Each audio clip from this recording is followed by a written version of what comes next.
Data moshing, anti-design, deconstructionism. These aren't just design buzzwords. They're the reasons why some designs in 2025 hit you like a truck and you might still feel like a Canva template. So how about I take you through 6 rebellious design philosophies redefining everything from the way posters are made to how motion graphics breathe, and maybe they can help you stand out from other designers and video editors. Listen, this isn't about make it pretty. It's about why designers today are breaking grids, embracing chaos, and even turning errors into art. Because in 2025, good design isn't clean, it's raw, it's imperfect, and it's powerful. So where do we even begin? Imagine a poster so chaotic, it feels like it's breaking apart in your hands, yet you can't stop staring. That's deconstructivism, born from Jacques Derrida's radical idea that meaning isn't fixed, it's fluid, unstable, always under construction. Designers took this philosophical sledgehammer to clean geometric layouts and said, what if fragmentation is the point? What if disorder can feel alive? It's living in Nike's campaigns, Spotify's glitchy wrapped UI, fashion editorials, and even Instagram carousels that feel like visual puzzles. It's about creating tension, overlapping text and images, elements bleeding off the canvas, asymmetry that makes your eye dance instead of glide. It forces the viewer to stop scrolling and start decoding. So if you want to know how you can execute this in your timeline, let me know in the comment section down below. Subscribe and wait. I come up with these videos every week. Till then, let's move to postmodernism, or how you can reject the single truth. If deconstructivism is about breaking apart meaning, postmodernism is about laughing in its face. Born as a reaction to modernism's rigidity, postmodernism declared there is no single truth, no universal aesthetic. Instead, pluralism, irony,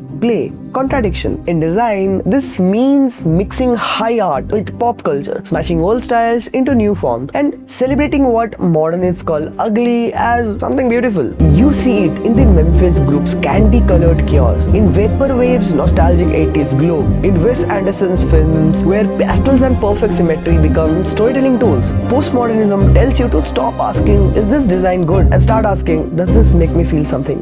Till now, we saw the deconstructivism shattered the grid and postmodernism laughed at it. Well, punk will set it on fire.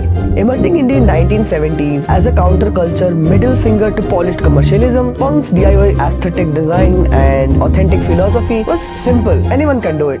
Tone paper, handwritten type, ransom note lettering cut from magazines, Xeroxed chaos. These weren't mistakes, they became the new statements. In 2025, punk's raw energy is back, and not just in designs and posters, but in motion design, social media edits, and even fashion campaigns. It's messy, emotional, unpolished, and that's kind of the point. Punk's design doesn't ask permission. It doesn't care about clean lines or kerning. It's a rebellion against sterile perfection, embracing flaws as a mark of authenticity. But here's the question, what if bad design isn't bad? Enters anti-design. Anti-design asks you to unlearn something. Alignment, overrated. Symmetry, optional. Aesthetics, who cares? Born in the 1960s Italy as a rebellion against consumerism, anti-design rejected the idea that beauty comes from grids and polish. Instead, it celebrated rough edges, awkward layouts, and visual discomfort as acts of defiance. In 2025, anti-design has gone digital. You've seen it on Instagram. Carousels with jarring color combos and misaligned type. Brutalist websites that feel intentionally uncomfortable. Even motion designers using bad kerning and pixelated textures as part of their style. This isn't lazy design. It's a conscious rejection of the perfection. A way to remind us that design is human and messy and political. So what happens when your design breaks? Most people panic, but glitch artists, they create even more thought-provoking designs. Glitch art is about turning technical failure into an aesthetic. It finds beauty in errors, malfunctions, and corrupted data. This philosophy emerged in the early 2000s, but its root trace back to analog distortions and circuit bending in the 80s. Artists like Rosa Minkman turned pixel smears and compression artifacts into storytelling tools. In 2025, glitch aesthetics dominate music videos, social media edits, even UX micro interactions. Why? Because they remind us perfection isn't real, imperfection feels alive. So it's not actually about mistake, it's about exposing the fragility of our hyper-polished digital world and making that fragility a feature. Let's rewind a bit. Before Canva, before Photoshop, there were scissors, glue, and a Xerox machine, and zine culture was born. Zine culture grew out of punk and feminist movements in the 70s and 80s. It was DIY publishing for misfits, messy personal, and unapologetically raw. Every torn edge, crooked line, and handwritten annotation screamed, you don't need a corporation to tell your story. Today, zine aesthetics are alive in Instagram carousels, TikTok transitions, and indie publications that embrace imperfection as authenticity. It's less about polish and more about presence. Design that feels like a conversation, not a broadcast. So has the truth. In 2025, design isn't just about following rules, because when you break these rules, sometimes magic happens. Deconstructivism shattered order. Postmodernism rejected single truths. Punk brought back raw expression. Anti-design embraced laws. Glitch art made failure beautiful, and Zine culture reminded us that anyone, yes, anyone can create. Let me know in the comments below if you want a technical execution kind of video where I give you step in order on how to execute this design thought in your editing timeline. And if you're new to this channel, you're not too late to join it. But the design world is not waiting for you to catch up. So if you are ready to think differently, to make work that doesn't just look good but feels dangerous, join my Discord community. I will be breaking all this down: design, editing, sound design, storytelling inside my Discord. Real feedback, real growth, and it's free for now. Hit subscribe, join the rebellion, and let's make your ideas look irresistible.